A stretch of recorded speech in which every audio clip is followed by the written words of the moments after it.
I'm a second-year medical student at Rush University in Chicago. I worked with a dietitian and a couple of doctors to develop this program called Choose One.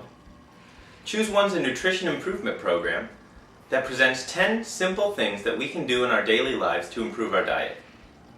Now, nobody makes a huge change in their life all at once. That's why, at the end of the program, I'm going to ask you to choose one thing that you think is realistic to change in your household. After 2 weeks, a month, 6 months, if you feel satisfied with this change and feel like you're living healthier, watch the program again and choose a second one. But for now, let's start with just one.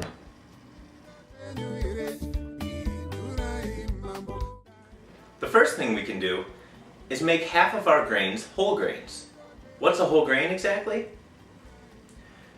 When they're refining the grains, originally a grain has a seed on it, or a shell. In the refining process, they actually take off the shell. This is a problem because the shell has most of the vitamins and minerals in the grain. So when we buy things with white flour or white bread, they really don't have a lot of nutritional value. It's basically empty calories. What we can do is buy whole grains. Now, a basic rule of thumb is the darker brown the grain is, the more whole grain it has. So, for example, you have wheat bread, whole wheat bread, or you have white bread. Always choose the whole wheat bread if you can. You have wild rice, the brown rice, or the white rice. The wild rice is going to have more vitamins and minerals. There's also brown tortillas of corn, or flour tortillas. The flour tortillas have the least nutritional value, the corn's kind of in the middle, and the whole wheat tortillas, the brown ones, are the best. This is something simple you can do just by going to the supermarket and buying a different product. And luckily, nowadays, they basically cost the same thing. 5 years ago, whole grains used to cost more, but the companies are catching on to the public trying to eat better, and they've made the prices equal.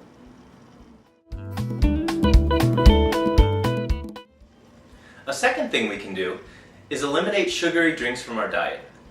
So what are the sugary drinks? This is all your sodas, your Coca-Cola, this is most of your fruit juices from the store, anything that's not 100% juice, because if it's 10% juice, it's probably 90% sugar water. This is also our beer, our Gatorade, drinks like that. There's a lot of kids with diabetes in this country right now, and sugary drinks are a huge part of the problem. If kids drink that much sugar early in life, they're going to get diabetes earlier and live less time. Also for adults, the sugar that we have that's extra in our bodies is stored as fat. So if you're on a diet, for example, and you're drinking a few sodas each day, even though the soda doesn't have fat in it, your body's going to turn it into fat, and that's a problem. I have here 40 grams of sugar. This is the amount of sugar in 1 can of Coca-Cola. Looks like a lot, doesn't it? Nobody wants to eat this much sugar all at once, or pour this bag into their mouth. But that's what we're doing every time we have a can of Coca-Cola. And it's really ruining our health. Sugar also removes the calcium from your bones. So kids who are drinking a can of Coca-Cola every day after school break their bones more easily. And they also have a lot more trips to the dentist. Now sometimes the companies try to trick us. I have here fruit juice. Now it has pictures of fruit on the label. It even says 100% vitamin C. It looks healthy, right? Well, if we read the label, it has 39 grams of sugar. Almost as much as the can of Coke, and is 2 ounces smaller. When you buy fruit juice in the store, you have to read the label.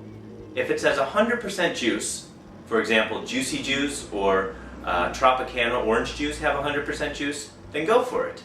If it says 10% juice, even 25% juice, you're basically buying Kool-Aid. It's much better to make something in the house. Now, there are options we can drink. For example, milk, tea, or tea with lemon. Ice cold water is always a delicious beverage. Or we can make smoothies or fruit juice at home. If your kid doesn't like drinking healthy drinks, try doing something creative, like make the water really ice cold so it tastes better. Or let them pinch their own lemon inside. Or you can even just get a crazy straw with a bunch of loops in it. I bet your kid will like to drink more beverages that are healthy.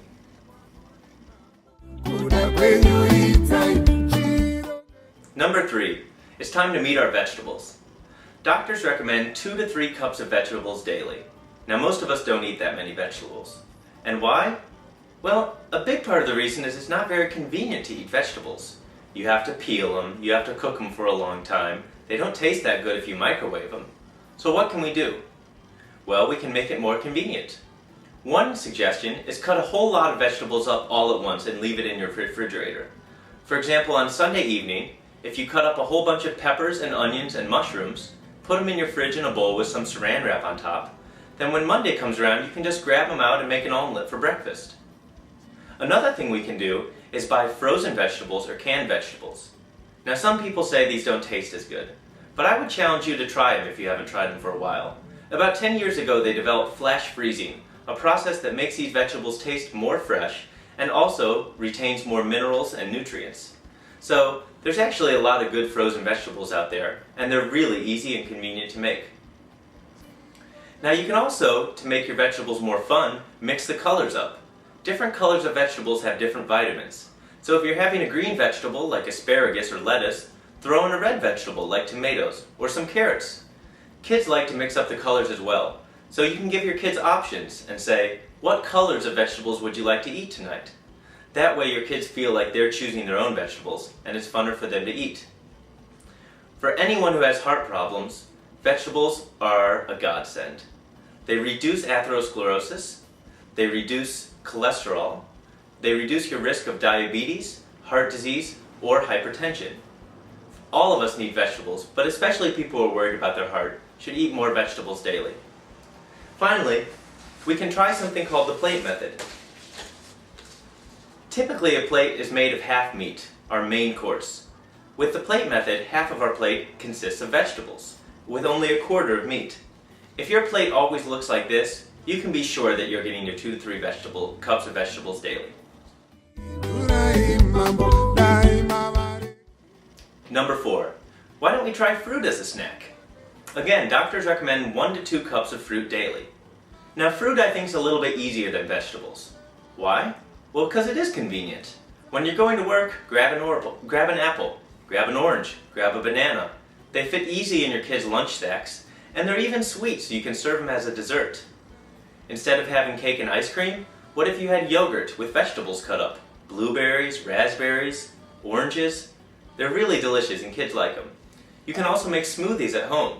Just a little ice, water, milk, and your favorite vegetable, and you've got a really healthy drink. So try to eat more fruit. Bring it to work with you. Sneak it into your kids' lunch if they're not into it, but make sure it's always on your table. Fruit really improves our health.